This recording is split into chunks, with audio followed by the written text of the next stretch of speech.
ما تيجي نتكلم واحنا بنرتب المكتب. عمرك سألت نفسك سؤال؟ هو انا قلبي متعلق بايه؟ هل متعلق بالنجف اللي حبلها مقطوع دوت، ولا هل هو متعلق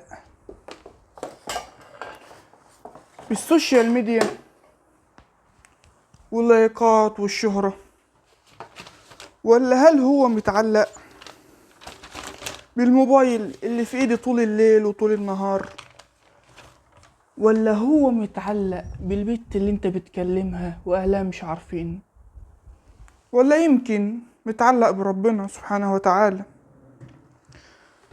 بص يا صديقي،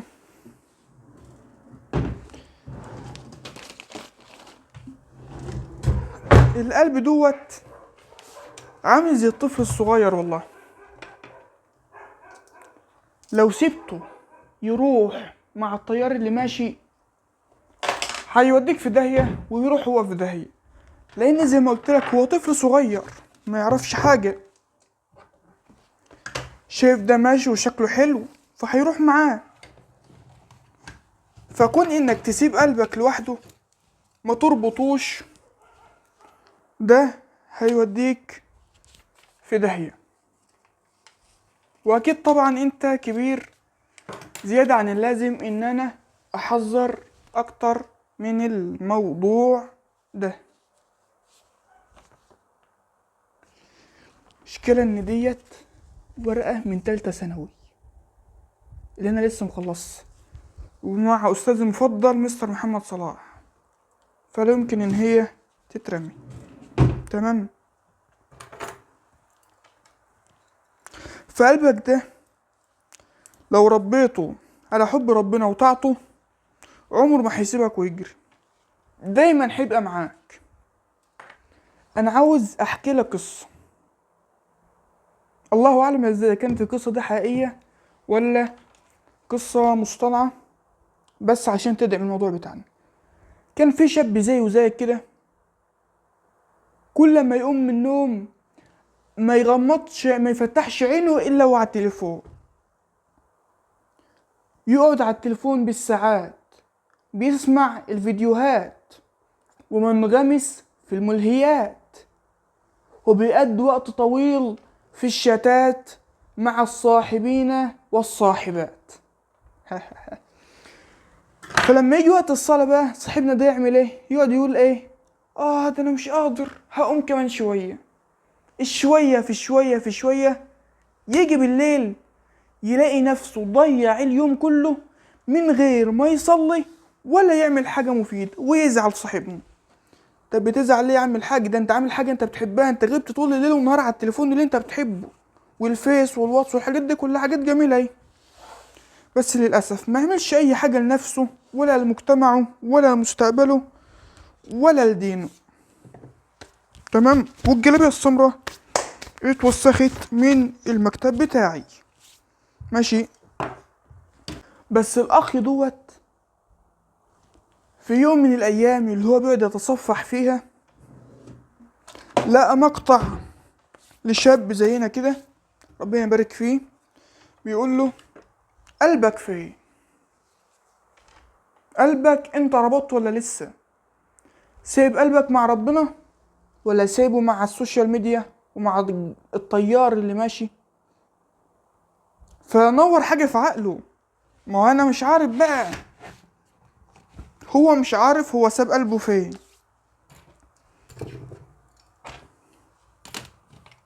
فنورت في عقله،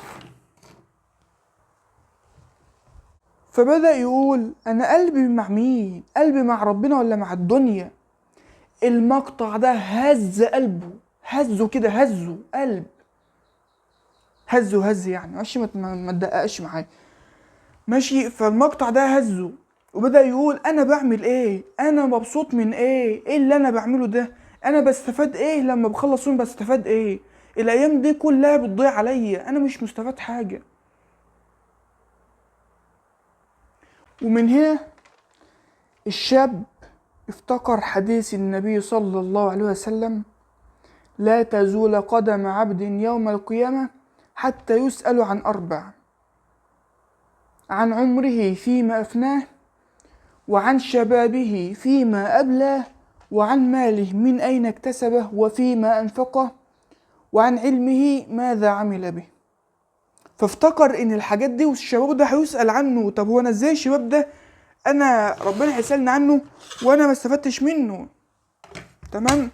يعني ربنا يوم القيامة هيسألك عن شبابك، بس للأسف انت ممكن ما تلاقيش اجابة، ما تعرفش شبابك راح فين، ما تعرفش عمرك ضاع في ايه، فساعتها مش هتلاقي اجابة للأسف. وعلشان كده ربنا عز وجل قال: ومن الناس من يتخذ من دون الله أندادا يحبونهم كحب الله والذين آمنوا أشد حبا لله. يعني هيتفاجئ إن في ناس بتحب الدنيا زي ما المفروض يحبوا ربنا، بس المشكلة إن هم مش متخيلين إن الفلوس هتخلص، والصحاب هيروحوا، والحبايب هيسيبوك، كده كده هيحطوك في القبر ويطلعوا يتغدوا ويضحكوا مع بعض. هيزعلوا عليك ايه يعني؟ يوم، يومين، اسبوع، شهر، سنة، الحياة هتمشي بعد كده. فالعبرة ان انت تضحك في الاخر، بس تعرف ان انت لو علقت قلبك بربنا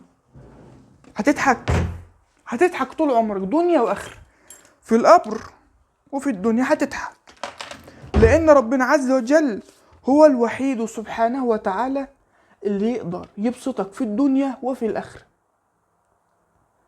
لأن بيده ملكوت السماوات والأرض، بيديه الحكم في الدنيا والآخرة، فهو سبحانه وتعالى الوحيد اللي هيقدر يبسطك دنيا وآخرة.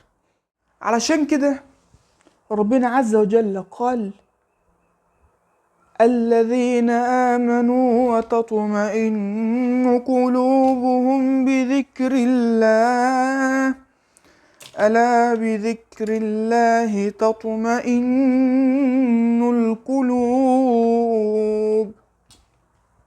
يعني ذكر ربنا هو اللي هيقربك.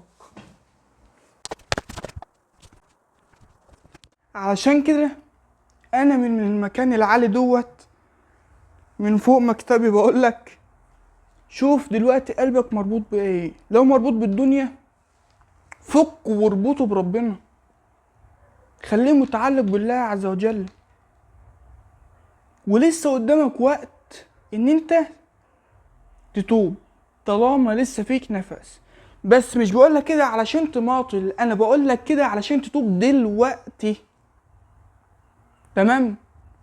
قوم دلوقتي صلي ركعتين واقعد شويه مع القرآن وادعي ربنا: يا رب انا قلبي يا رب بعيد قوي، يا رب انا قلبي مات، يا رب هات لي قلب جديد، يا رب، يا رب انا ما عدتش قادر، يا رب، يا رب الدنيا خدتني، يا رب رجع قلبك، احيي قلبك.